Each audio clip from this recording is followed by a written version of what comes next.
North Korea में तानाशाही की गद्दी अब बेटी के हाथों में जाने वाली है।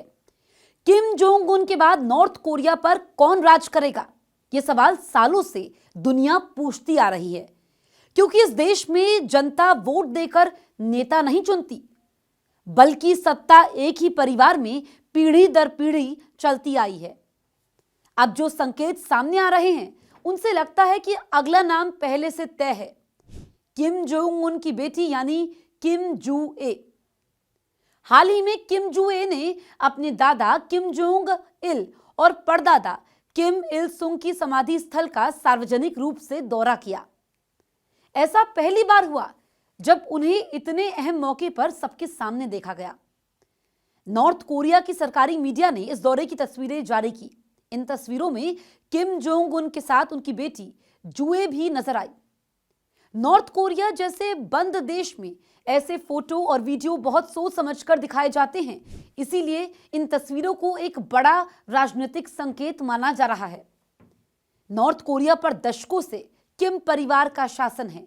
देश में किम परिवार को सिर्फ शासक नहीं, बल्कि राष्ट्र का प्रतीक बताया जाता है।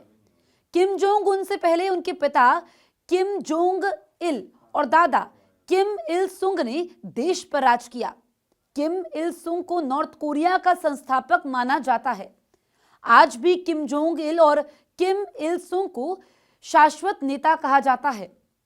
उनकी पार्थिव देह प्योंगयांग के कुमसुसन पैलेस ऑफ द सन में रखी गई है, जो एक बड़ा मकबरा है। सरकारी समाचार एजेंसी केसीएनए के मुताबिक किम जोंग उन जब शीर्ष अधिकारियों के साथ उस महल में पहुंचे तो उनकी बेटी जूए भी उनके साथ थी। नॉर्थ कोरिया में उत्तराधिकारी को धीरे धीरे जनता के सामने लाने की परंपरा रही है। पहले किम जोंग उन को भी ऐसे ही अहम मौकों पर अपने पिता के साथ दिखाया जाता था। दक्षिण कोरिया की खुफिया एजेंसी ने पिछले साल कहा था कि किम जोंग उन की बेटी जूए को ही अगला नेता माना जा रहा है, खासतौर पर तब जब वो अपने पिता के साथ बीजिंग की हाई प्रोफाइल यात्रा में नजर आई थी। जूए को पहली बार 2022 में दुनिया के सामने पेश किया गया था।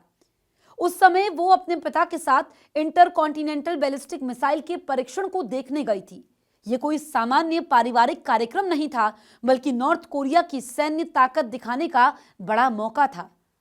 2022 के बाद से नॉर्थ कोरिया की सरकारी मीडिया जूए के लिए खास शब्दों का इस्तेमाल कर रही है। उन्हें प्यारी बच्ची और मार्गदर्शन की महान व्यक्ति कहा गया है। नॉर्थ कोरिया में ऐसे शब्द आमतौर पर सिर्फ शीर्ष नेताओं या उनके तय उत्तराधिकारियों के लिए इस्तेमाल किए जाते हैं।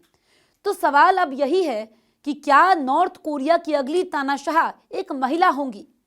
जो संकेत मिल रहे हैं वो यही बताते हैं कि किम जोंग उन के बाद सत्ता की कमान उनकी बेटी किम जूए के हाथों में जा सकती है। हालांकि नॉर्थ कोरिया में कुछ भी आधिकारिक तौर पर तब तक तय नहीं माना जाता जब तक शासन खुद इसकी घोषणा ना करे, लेकिन तस्वीरें, शब्द और घटनाएं मिलकर एक साफ कहानी जरूर बयां कर रही है। यही वजह है कि विश्लेषक मानते हैं कि जूए को जानबूझकर भविष्य की नेता के रूप में पेश किया जा रहा है।